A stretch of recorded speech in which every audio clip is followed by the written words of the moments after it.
Sandra and Andrew become concerned when they receive a call from their son's teacher and decide to look into the matter. Through their investigation, they come across something that prompts them to make a significant choice for the well-being of their child. Sandra and Andrew met at culinary school and immediately hit it off due to their shared Italian heritage and love for Italian food.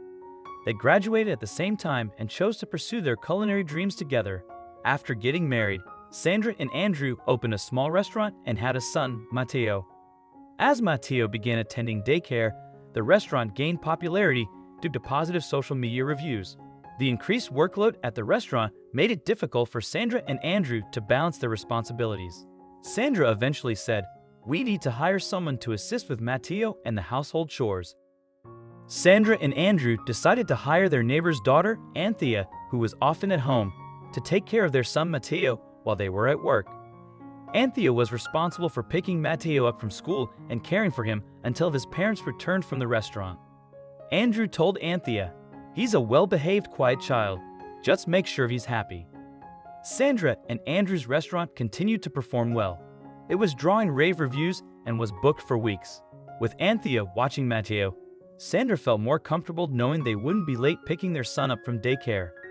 Everything seemed fine, but since Sandra and Andrew usually left work around 9 p.m., by the time they got back, it was already time for bed. Being a soft-spoken boy, Matteo never complained about Anthea to his parents. A week later, Sandra received a phone call from Matteo's daycare teacher, Mrs. Deborah, who revealed some distressing information. "I don't mean to alarm you, but every time you drop off Matteo, the kid couldn't look happier. But once Anthea arrives to pick him up, he starts crying. That's happened 3 times this week alone, even when he's having a great day. I just thought I should let you know," Mrs. Deborah told her. Sandra was stunned.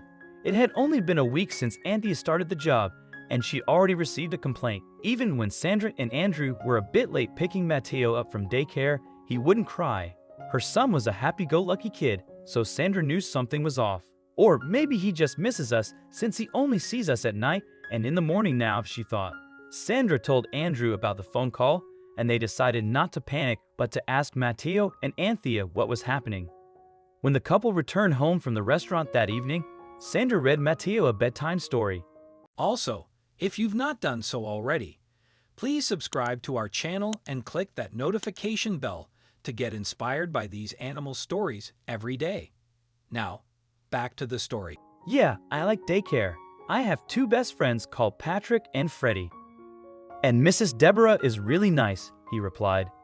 Sandra noticed that he was clearly smiling as he spoke about daycare, but she needed to know for sure.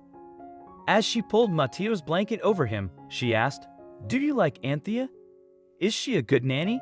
Matteo silently nodded to Sandra without expressing any emotion. Sandra's maternal instinct kicked in, and she felt as though Matteo may have been fibbing about Anthea. The following morning, before the restaurant opened, Sandra called Anthea and interrogated her about Mrs. Deborah's concerns. "I'm sure Matteo misses his mom and dad, that's all. I'm sure he'll warm up to me soon enough," Anthea replied. Something felt off to Sandra, and she felt restless during her entire shift, which Andrew noticed. Sandra suggested they follow Anthea and Matteo after daycare the following day to be sure. Andrew agreed and asked the restaurant floor manager to be in charge while they were away. The following day, Sandra and Andrew played spy and watched from a distance as Anthea picked Matteo up after daycare. Matteo was still playing with his friends when Anthea picked him up from the floor. "Can we just play for 5 more minutes?" Matteo pleaded.